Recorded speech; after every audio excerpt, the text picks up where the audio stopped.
Maxime Dolan est avec nous pour les chroniques judiciaires.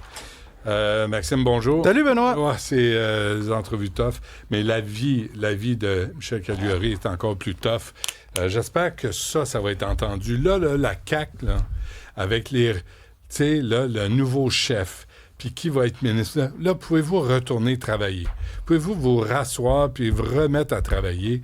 Puis le nombre de fois, Maxime, t'as entendu, toi, je suis certain, moi aussi, les victimes disent, les procureurs parlent en notre nom, on n'a rien à dire, ils prennent des décisions, ils demandent une peine de 3 ans, moi je voudrais 10 ans, puis t'es pas entendu par le système. Non, t'es pas entendu par le système, puis tu le disais, c'est un discours qu'on entend souvent, même je t'en parlais hier, des victimes des fois qui nous appellent, nous, pour savoir où en est leur propre dossier. Il y a un non-sens, puis moi, je le répète, tu sais, dans pas mal toutes mes chroniques, je te parle de peines qui n'ont pas de sens. Regarde. Bon, tu veux revenir sur le cas de ce qui s'est passé au McDo à Saint-Hubert? Oui, je sais que vous avez reçu M. Gino Yannon. Oui, qui est venu... la police de Longueuil. Oui, qui est venu raconter un petit peu sa version des faits. Mais je t'ai parlé hier de ces 6 jeunes-là qui sont rentrés dans un McDonald's du boulevard Cousineau à Saint-Hubert. Il était 6 ou 8? Il était 8, mais il était 6 qui étaient armés. Fait que je vais m'attarder aux 6. Hein, les 6 petits bonnes. 15-16 ans, cagoulés, armés de machettes, de couteaux de chasse, de poivre de Cayenne et d'une imitation d'arme à feu que tu peux pogner pas trop cher. Là. Je regardais sur des sites de revente. C'est fou, hein? Ça ressemble tellement. Je serais devant toi, devant même un policier, il pourrait pas faire la différence. Sont rentrés là pendant qu'il y avait des clients. On peut penser des petites familles aussi. Fixaient des clients, l'air menaçant. Il y a une cliente qui a raconté qui agissait de façon arrogante. Les parents, tu sais, je te le disais, il y en a 6 qui ont été arrêtés. Les parents ont été informés de l'arrestation de leur petit prince. Ont été libérés avec des conditions à respecter, promesse de comparaître à une date ultérieure. Mais cet événement-là, Benoît, s'ajoute à un autre incident qui s'est produit le week-end dernier sur le territoire de Longueuil, dans le terrain de stationnement du restaurant Les Trois Brasseurs. Une bagarre impliquant au 10-30, impliquant plus d'une dizaine de jeunes âgés entre 14 et 18 ans. Il y en a un qui a été blessé. Il y a un couteau qui a été saisi. Tout récemment, à l'école secondaire Jacques-Rousseau, il y a eu 2 interventions policières en l'espace de quelques jours pour des jeunes qui avaient des couteaux à l'école. On parle de l'histoire Antoine Brossard. Antoine Brossard. Hey, il y a quelques semaines, Antoine Brossard, c'est une bagarre directement en face, là, dans le petit centre commercial, dans le terrain de stationnement. Il y a un coup de feu qui a été tiré. Ben oui. Il y avait une marée de jeunes qui étaient là, ça se tapait dessus, à grands coups de je t'aime. Et paf, un coup de feu qui a été tiré. C'est des jeunes du secondaire. Et là, tu as la bosse des crimes majeurs. Puis dans 4-5 ans, là, ils vont être majeurs. Oui. Ça augure bien en tabarouette. Là. Il y a le boss, ils vont me donner des sujets pour ma chronique ici. Il y a la bosse des crimes majeurs de la police de Longueuil qui a fait une sortie publique en s'adressant directement aux parents de ces petits bums-là. Elle a dit, qu'est-ce qu'ils ont dans leur sac à dos, vos jeunes, quand ils partent de la maison? Est-ce que c'est une bonne idée d'avoir une cagoule, un canif, une arme, puis d'aller dans des endroits publics avec ça?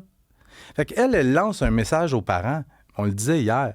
Est-ce que ça serait bon d'impliquer un peu plus le parent dans le processus judiciaire qui touche leur enfant? Et ça, c'est à Ottawa que ça va se régler? Oui. C'est de juridiction fédérale. Absolument. Tu vois-tu Mark Carney se préoccuper de ça? Absolument. Ou l'autre, là, je ne suis pas capable de prononcer son nom. Ananda Sangari. Ouais, le ministre de la Sécurité publique. Paraît qu'il est un bien bon gars. Un autre qui se promène la bouche ouverte, ça. Puis Yann Lafrenière qui a promis cet automne la loi et l'ordre au Québec. Mais on ne peut pas l'appliquer aux ados. Imagine. Parce que ces jeunes-là, on connaît pas leur nom. En fait, oui, mais on peut pas les donner. Ben non. Parce qu'ils sont mineurs. Ils sont mineurs. Des beaux petits princes. 10 ans de prison pour qui? Pour un batteur de femmes récidiviste, 10 ans de prison pour Hubert Isabelle Bergeron pour une série de crimes commis sur ses conjointes au fil des années. On parle d'agression sexuelle, d'agression armée, de voies de fait, de harcèlement criminel. Ce gars-là, Benoît, c'est un vrai danger public. D'abord, c'est écrit dans le jugement, c'est un gars qui ne peut pas s'empêcher d'être célibataire. Il faut qu'il soit en couple. Chaque fois qu'il est avec une fille, il ne peut pas s'empêcher de la battre puis de la maltraiter. Il y a eu 5 relations sérieuses dans sa vie. les 5, il les a violentés, il les a battus. Il les pousse, il les étrangle, il les frappe, il menace de les tuer, il les agresse sexuellement, il les espionne au travail. Hubert Isabelle Bergeron, c'est un gars qui est dépendant aux drogues dures. Puis Benoît, quand il consomme, il devient jaloux et contrôlant. C'est pas sa faute à lui, c'est la drogue. Ben oui. Il a dit... Mais la drogue en prison? Ben oui. Mais puis, ce qui est le fun, c'est qu'en prison, il pourrait en avoir quand même. Ben là, parce que tout rentre. Ben oui, il y aurait des amis. Il a dit à une de ses ex, durant un épisode de violence conjugale, « T'attends-tu que je te tue? » Ben oui. Pourquoi pas? Puis pour donner un peu... quel genre de gars c'est Hubert Isabelle Bergeron? À une autre de ses blondes qui voulait pas avoir de relation sexuelle cette journée-là parce qu'elle a des kystes aux ovaires. Puis quand elle se fait pénétrer, ça y fait mal. Puis cette journée-là, ça y tentait pas. Fait que qu'est-ce qu'il a fait, lui? Lui, il a décidé que moi, je te baise. Fait qu'il l'a étouffé avec un oreiller. Et là, à un moment donné, il l'a enlevé. La fille était toute étourdie et elle sentait plus la force de résister. Elle s'est mise à pleurer. Qu'est-ce qu'il a fait, lui? Il a mis à couverte sa tête pour pas avoir pleuré, puis il s'est mis à la pénétrer quand même en lui disant « Là, arrête de pleurer, là, c'est pas sexy. » Ça te donne-tu une idée à quel point c'est une ordure, ce gars-là? Pendant qu'il était en détention, en attente de son procès, Hubert Isabelle Bergeron a même eu le culot de communiquer avec l'une de ses ex pour lui demander de retirer sa plainte. Puis pire encore, les parents de l'accusé ont communiqué avec la victime pour lui dire « Pourrais-tu te rétracter en échange d'une somme d'argent? » T'es-tu sérieux, toi? Oui, monsieur. Et fait plutôt rare, le juge... Excuse-moi, mais quand on parle des parents... Ouais. Quand tu as un petit crotté, là, je suis désolé, mais les parents doivent porter une partie de la responsabilité. Excuse-moi, là. Les parents sont censés élever les enfants avec des valeurs qui ont de l'allure. Si tu n'as pas d'allure comme parent, c'est ça que ça va donner. Quand ton fils est accusé d'agression sexuelle sur 5 femmes, et toi, tout ce que tu trouves à faire, c'est pas de le ramener à l'ordre, lui, mais d'essayer d'acheter le silence d'une des victimes. Regarde, j'avais fait imprimer ses antécédents criminels à notre chère Hubert Isabelle Bergeron. Regarde, 2007, 2008, 2009, 2011, 2012, 2012, 2012, 2013, 2014, 2017, 2021, 2022, 2023, 2024, 2025. Ça, c'est le même gars. Oui, c'est Hubert, ça. Oui. Il y avait une quarantaine de dossiers à son actif. C'est un gars qui... violent, un criminel, je dirais même de carrière, qui ne peut pas s'en empêcher. Mais là, il y a un fait plutôt rare. Le juge a fortement recommandé au service correctionnel d'interdire Hubert Isabelle Bergeron d'avoir une blonde pendant sa détention et même une fois qu'il va avoir obtenu sa libération conditionnelle. Puis si ça, c'est pas possible, ben on avise ses futures conjointes des antécédents de ce gars-là. Puis je lance ça comme ça dans l'univers, mais avec la prolifération des féminicides, de la violence faite aux femmes et aux hommes aussi, dans un contexte conjugal, est-ce que ça serait pas une mauvaise idée, la création, puis c'est Ruba Gazal qui a lancé cette idée-là, de la création d'une loi qui permettrait aux femmes de savoir si leur nouveau conjoint a des antécédents en matière de violence conjugale. Ben oui. Je pense que ça permettrait d'éviter des drames, sauf qu'en même temps, Benoît, tu sais, dans l'histoire carcérale... Vas-y. Elle l'aime. C'est ça. Mais tu sais, dans l'histoire carcérale, je pense que les criminels les plus violents sont ceux qui ont reçu le plus de courriers d'admiratrices ou de potentiels d'amour. Mais c'est pas ça l'idée du registre public des délinquants sexuels? Ça fait pas partie, ça englobe pas ça? Je pense c'est pas, quelque non. chose d'autre que Même Mme Gazal. Le registre, il faut le consulter. Ouais. Puis là, si t'as les yeux dans la graisse de bine, puis lui, il se présente sur son meilleur jour. Sauf que si t'es Cybèle Olivier puis qu'il rencontre un gars comme notre cher Hubert, tu le sais pas, il n'est pas écrit dans son front violent. Ben non. Puis aller regarder, consulter les antécédents criminels, c'est simple pour moi parce que j'ai les... Tu connais les références. Ouais, mais pour monsieur, madame, tout le monde, c'est vraiment pas évident. S'il y avait un outil simple qui permettrait à des femmes de juste entrer le nom avec sa date de naissance puis voir s'il a déjà été condamné pour violence conjugale... Ouais.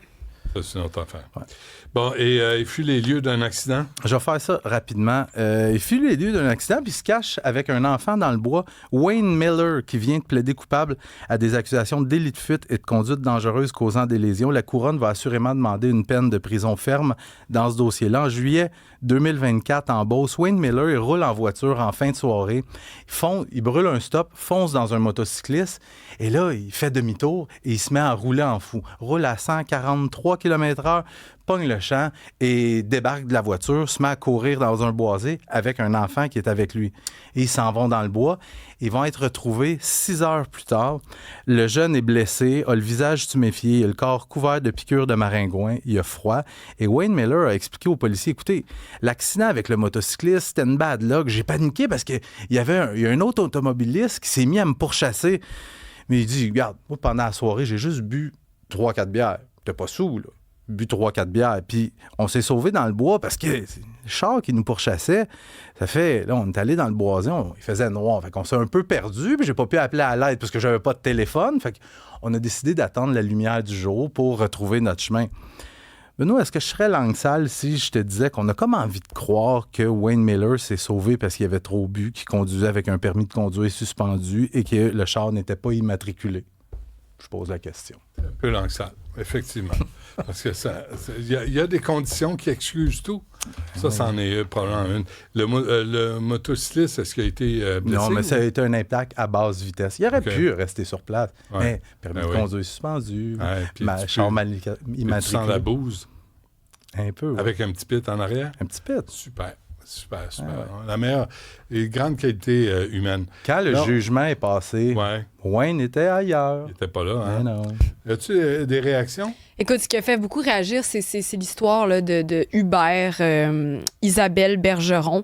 Il y a plusieurs personnes qui suggèrent, comme tu as déjà dit, Benoît, la castration chimique. C'est plus que c'est de la frustration de se dire qu'est-ce qu'on donne comme conséquence à la hauteur du crime et du délit. C'est de la frustration. Je sais que pour les gens qui nous écoutent, 10 ans d'emprisonnement, c'est sûrement pas suffisant, mais c'est quand même une peine sévère dans les circonstances. Mais ça fait juste 2 ans par victime. Oui, c'est absolument. pas grand-chose. Tu sais, des fois, quand tu vois des prédateurs sexuels qui ont fait 25 victimes, puis qu'en bout de ligne, ils copent de 4 ans, 5 ans d'emprisonnement, tu te dis, ouais. Ça devrait être additionnel. Ouais. Il y a Vincent qui dit, Benoît et Maxime, est-ce que cette crapule-là va être en super protection en prison? Je penserais pas, non. Est-ce que ça, c'est parce qu'ils se disent, au moins, à défaut de peut-être pas l'emprisonner longtemps, on va le mettre dans... mettre la possibilité que peut-être ça se passe pas super bien son séjour? Les prédateurs sexuels, les pédophiles vont être mis en protection pour éviter... pour lui sauver la vie, puis pour éviter du trouble dans la population générale, la population carcérale. Parce que les agents correctionnels, si tu jettes littéralement une brebis au loup, ça va poser... Mais on cherche des façons d'économiser sur les ressources. Merci, Maxime. Salut, à demain.